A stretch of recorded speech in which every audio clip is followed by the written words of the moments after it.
Okay, so picture this. There was Sarah and Mark young, you know, and in love, like really in love, the kind you see in movies. But this was real life people. They didn't have a lot of money, didn't really care about it back then.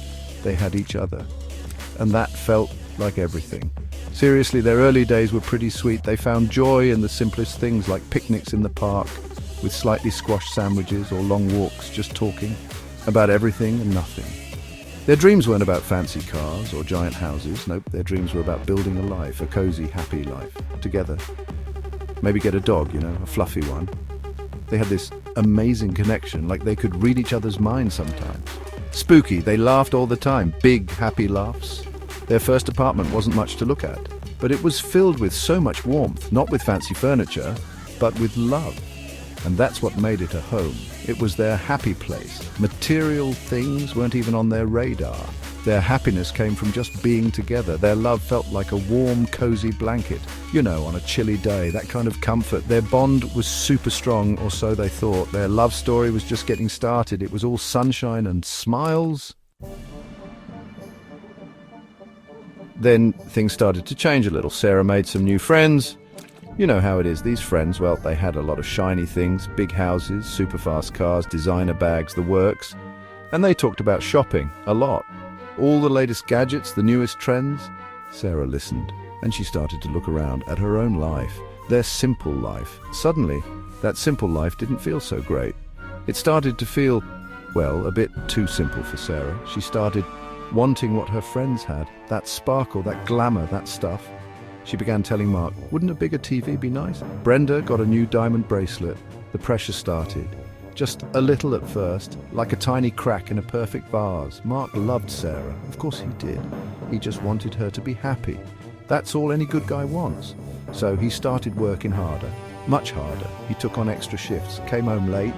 He bought her a new dress, then a fancier phone, but it was like a leaky faucet. It was never quite enough. The list of wants just kept growing. And the strain on Mark? It grew heavier and heavier. Poor guy. Sarah really wanted to fit in with her new friends. She craved their approval, their admiration. She wanted them to look at her life, her home, her things, and be impressed. She truly believed this was the key to being accepted, to being happy, or what she thought was happiness. She started to overlook Mark's tired eyes. She forgot about their quiet, cozy evenings. The laughter was fading, replaced by a constant wanting.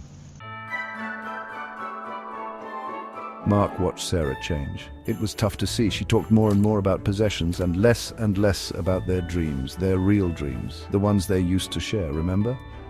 He missed the old Sarah so much, the one who loved him for him, not for the things he could buy her. He felt this growing sadness inside, a deep ache in his heart. He tried to talk to her, he really did. Sarah, he'd say, what about us? Are we happy? Are all these things making you truly, deeply happy? But Sarah was often busy, too busy, planning the next big purchase or showing off to her friends. She didn't really see the hurt in his eyes. She didn't quite hear the worry in his voice. It was like they were speaking different languages. One day, Mark came home from a long day. The house was filled with all the new things, a giant TV, a sleek modern sofa, art that cost a fortune, but it felt empty, colder than ever before. He realized their love, their real love, was lost. It was buried under a mountain of stuff. He just couldn't live like that anymore. So he packed a small bag. His heart felt like lead. He left a note on the expensive new dining table. It said, I miss the love we shared, Sarah, not the things we own. I hope you find what you're looking for, but it's not me anymore. Sarah found the note, and suddenly all those shiny things, they didn't sparkle anymore. They just looked cold and meaningless. She learned a very hard lesson that day. True love, genuine connection that can't be bought. It's absolutely priceless. And she had let it slip away.